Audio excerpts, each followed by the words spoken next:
prison et saut à l'élastique. C'est génial la zone de confort. C'est là où j'ai l'habitude d'être, là où je maîtrise. Je sais ce qui va arriver. C'est un terrain connu. Je me suis attachée à cette zone presque toute ma vie.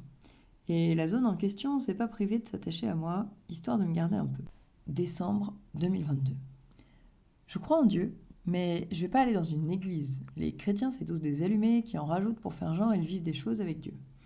Sauf qu'il y a un truc, alors là, il faut imaginer truc avec un T majuscule. C'est important. Un truc, donc, me pousse à y aller quand même. C'est totalement absurde, puisque je peux voir les célébrations en visio tranquillou de chez moi, sans parler à ces allumés. Mais parfois, nos idées débiles ne sont pas débiles du tout. Quand il n'y a pas de raison, ça vient peut-être d'un truc plus grand que ma raison. Encore ce truc, mais il est partout. Je vais à l'église, bien décidée à ne pas parler aux gens. À la première célébration à laquelle j'assiste, je découvre qu'ils sont encore bien plus tarés que je ne pouvais l'imaginer. Wow, la musique est trop forte. C'est pas censé être calme les églises.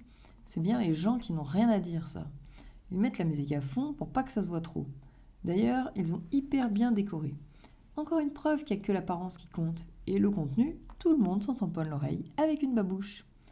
Bon, je m'installe.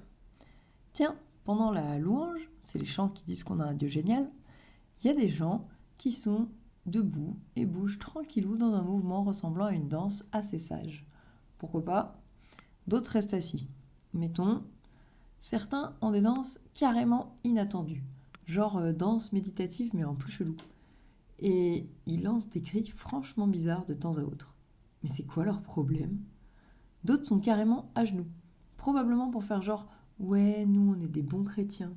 Il y en a qui sont pieds nus, mais vous êtes pas chez Mémé? Il y a même un gars qui s'agite avec un drapeau dans le coin là-bas. Ils ont tous craqué. Après une bonne observation, il semblerait que quelques personnes pleurent à chaudes larmes et je crois bien qu'il y a un mec qui est allongé par terre. Non mais ça va pas? C'est quoi leur problème? À la fin de la célébration, une dame, j'apprendrai plus tard qu'elle a un prénom et que c'est la pasteur de l'église, une dame donc monte sur scène et commence à balancer ce qu'elle appelle des paroles de connaissance. Paroles de what? C'est quoi ce délire? Elle dit des trucs genre « Je vois qu'il y a quelqu'un qui n'arrive pas à bouger un doigt à la main droite, Dieu veut te guérir. » Là, il y a une personne qui lève la main, quelques allumés se précipitent vers elle pour libérer la guérison, whatever that means, quoi que ça veuille dire, et elle se met à pleurer. Attends, elle pleure parce qu'elle est dégoûtée que son doigt ne bouge toujours pas, ou parce qu'il est guéri du coup? J'en sais rien, je suis trop loin pour voir. Mais bon, j'ai quand même l'impression qu'elle me prend pour un lapin de 3 semaines, cette femme avec ses paroles de connaissance. La semaine suivante, je retourne dans cette église malgré tous mes jugements. J'ai clairement identifié leurs problèmes. C'est une secte pour lapin de 3 semaines. Les mecs, et les nanas, ne soyons pas sexistes dans nos jugements, sont tous dans leur délire. Et plus ils surjouent, plus ils y croient. Pourtant, j'y vais quand même. J'ai beau m'accrocher à cette méfiance censée me protéger, s'assurer que je ne suis pas en train de me faire avoir, un truc m'attire. Tu te souviens que truc a un T majuscule. Et aussi, ça me fait un peu flipper ces histoires de paroles de connaissance. C'est peut-être plus confortable, plus familier, de se dire « c'est même pas vrai ». Comme si, au fond de moi, je savais que toutes mes réticences n'ont aucun sens. Je sais pas encore que je sais, c'est tout. C'est marrant, à ce moment-là, je crois clairement en Dieu. Je commence même à l'aimer très fort, mais j'ai pas pigé tout de suite que c'était lui qui me guidait. Pourtant, il répondait juste à mes prières. Ah oui, tant qu'on parle de prière, fais gaffe avec ces trucs-là. Parce que Dieu y répond, figure-toi. Après, tu risques de te retrouver à aller dans une secte pour la fin de 3 semaines sans savoir ce que tu fais là. C'est à ma seconde célébration qu'une autre femme, parce qu'elles sont plusieurs, est montée sur scène pour raconter son rêve qui détaillait juste ma vie et la réponse à la question que j'avais posée à Dieu 2 jours plus tôt. La question, c'était « Si tu veux pas que je me marie avec une femme, dis-le moi clairement, parce que je vois pas pourquoi faudrait être hétéro. » Oups! Finalement, c'est peut-être pas que des lapins de 3 semaines qui croient n'importe quoi. Il y a vraiment un truc. Après ça, celle qui raconte son rêve dit que si ça parle à quelqu'un, pour accepter les mains tendues de Jésus, parce qu'il me tend les mains en plus, il suffit d'aller à la prière.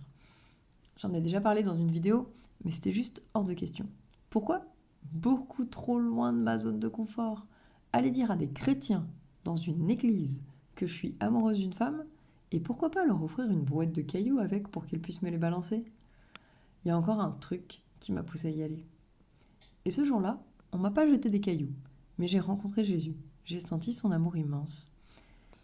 Depuis, j'ai pigé que le truc était le Dieu de l'univers. Rien que ça. Et j'apprends à sortir de ma zone de confort pour plein de choses. Moins je maîtrise, ce qui est un peu flippant, plus je lui laisse la place. Plus on vit de belles choses ensemble, plus je découvre qui je suis avec lui, plus les barrières tombent dans ma vie et plus je vis. Alors si t'es coincé dans ta prison de confort, prends le risque d'en sortir. Pas pour faire un truc au hasard, genre du saut à l'élastique, mais en demandant au Dieu de l'univers. Ah, au fait, depuis j'ai trouvé ce que c'était leur problème à l'église. C'est la liberté. J'avais pas l'habitude. Voilà pour cet article. C'était Natalia, impératrice sortie de prison. Au fait, si Dieu te dit de faire du saut à l'élastique, fais-le.